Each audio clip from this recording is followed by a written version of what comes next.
Ya, kita lanjut lagi kepada video yang ketiga untuk disposisi dengan cara dijual. Kita masuk ke dalam kasusnya ya. Mobil dengan harga perolehan 60 juta dijual dengan harga 75 juta. Ya. Pada saat dijual, mobil ini sudah didepresiasi sebesar 10 juta. Maka nilai buku mobil adalah, lihat ya, harga perolehan 60 juta. Dari sini ya, yang tadi akumulasi penyusutan 10 juta ya. Maka nilai bukunya adalah 60 juta dikurang 10 juta sama dengan 50 juta. Ini adalah nilai buku. Nah, nilai jualnya katanya tadi sebesar 75 juta. Maka nilai jual 75 sementara nilai bukunya hanya 50, maka perusahaan akan memperoleh laba penjualan mobil sebesar 25 juta. Jurnalnya kas 75 juta ya, karena kita menjual mobil seharga 75 juta, maka kita menerima kas sebesar 75 juta. Akumulasi penyusutan 10 juta yang ini pada mobil ya, mobil 60 juta ini adalah mobil dengan harga perolehannya yang tadi 60 juta. Maka laba penjualan mobil berada di kredit yang ini 25 juta. Jadi kas 75 juta, akumulasi penyusutan 10 juta pada mobil 60 juta, dan laba penjualan mobil sebesar 25 juta. Labanya itu diperoleh tadi adalah harga jualnya 75 juta, sementara nilai bukunya hanya 50 juta. Jadi memperoleh laba sebesar 25 juta.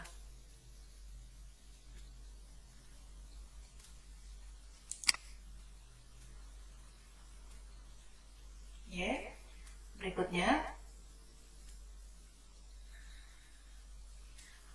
penjualan aset. Apabila hasil penjualan lebih besar dari nilai buku, maka perusahaan mendapat laba penjualan aset tetap.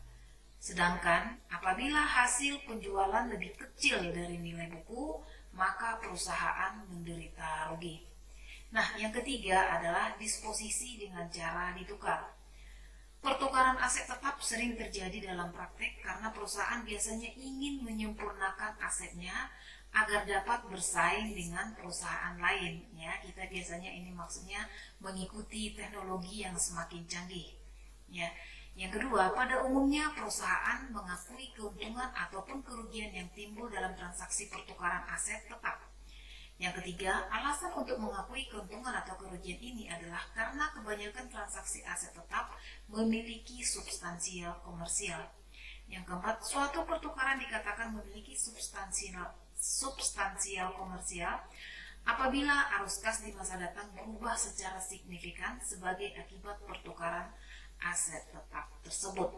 Nah, pertukarannya ini terdiri dari dua, bisa ditukar dengan surat berharga. Apabila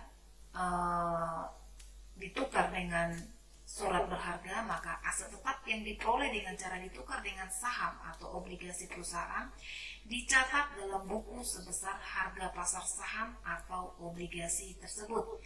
Dan apabila harga pasar saham atau obligasi tidak diketahui, maka harga perolehan aktiva tetap ditentukan sebesar harga pasar aktiva tersebut. Jika harga pasar surat berharga maupun aktiva tetap tidak diketahui, maka nilai pertukaran ditentukan oleh keputusan pimpinan perusahaan. Nah, pertukaran aktiva tetap dengan saham atau obligasi perusahaan akan dicatat dalam rekening modal saham atau utang obligasi sebesar nilai nominalnya. Selisih nilai pertukaran dengan nominal dicatat dalam rekening atau agio dan disagio. Contohnya, PT Klikbank menukar sebuah mesin dengan 1000 lembar saham biasa dengan nilai nominalnya 10.000 per lembar. Pada saat penukaran, harga pasar saham sebesar 11.000 per lembar, maka jurnalnya mesin sebesar 11 juta pada modal saham biasa 10 juta dan agio saham adalah 1 juta.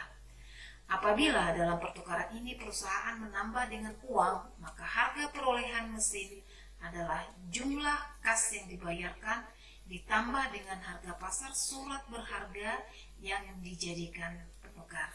Ya, selanjutnya kita lanjut lagi nanti untuk video berikutnya.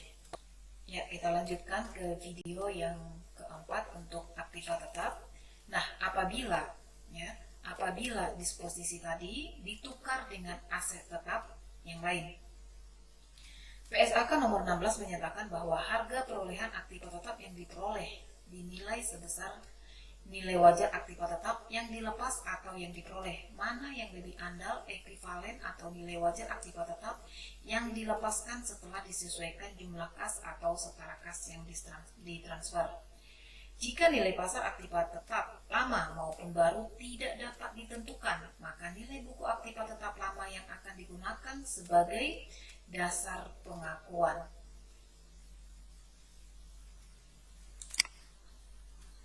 Untuk pertukaran aktiva tetap sejenis, maka PSAK nomor 16 menyatakan tidak mengakui adanya keuntungan atau kerugian. Sedang untuk pertukaran aktiva tetap yang tidak sejenis, maka diakui adanya keuntungan atau kerugian. Nah, ini kita kasih contoh pertukaran aset tetap yang tidak sejenis. Ya, pertukaran aset tetap yang tidak sejenis adalah pertukaran aktiva tetap yang sifat dan fungsinya tidak sama. Misalnya, pertukaran tanah dengan mesin, tanah dengan gedung, dan lain-lain. Perbedaan antara nilai wajar aktiva tetap yang diserahkan dengan nilai wajar yang digunakan sebagai dasar pencatatan aktiva tetap yang diperoleh pada tanggal transaksi harus diakui sebagai laba atau rugi pertukaran. Penentuan harga perolehan dalam pertukaran seperti ini harus didasarkan pada nilai wajar aktiva tetap yang diserahkan ditambah uang yang dibayarkan. Jika nilai wajar aktiva tetap yang diserahkan tidak dapat diketahui, maka harga perolehan aktiva tetap baru didasarkan pada nilai wajar aktiva tetap baru.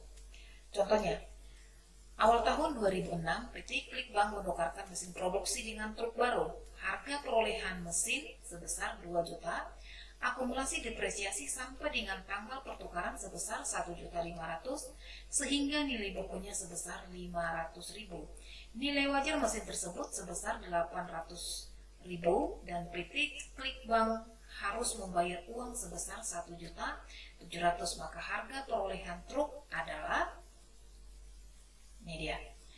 Nilai wajar mesin tadi adalah 800.000 rupiah. Uang tunai yang dibayarkan sebesar 1.700.000. Harga perolehan truk, ya, harga perolehan truk tadi kita beli truknya seharga 2.500.000, maka jurnalnya truk 2.500.000, akumulasi depresiasi mesin 1.500.000, pada kas 1.700.000. Ini adalah uang tunai yang kita keluarkan sebesar 1.700.000.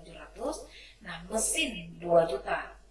Laba pertukaran mesin sebesar 300. Nah, jadi jurnalnya di debit adalah truk dan akumulasi depresiasi mesin, sedangkan di kredit adalah kas, mesin, dan laba pertukaran. Laba pertukaran mesin sebesar 300.000 tadi dihitung sebagai berikutnya. Nilai wajar mesin tadi sebesar 800.000, sementara harga perolehan mesin adalah 2 juta dikurang akumulasi depresiasi mesin sebesar 1.500.000, maka harganya sebesar 500.000. Nah, dari mana datangnya labanya?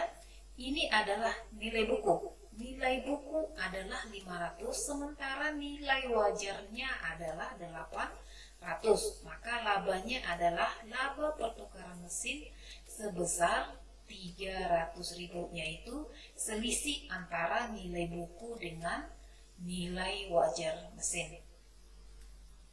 Ya, perkuliahan kita akhiri sampai di sini. Assalamualaikum warahmatullahi wabarakatuh.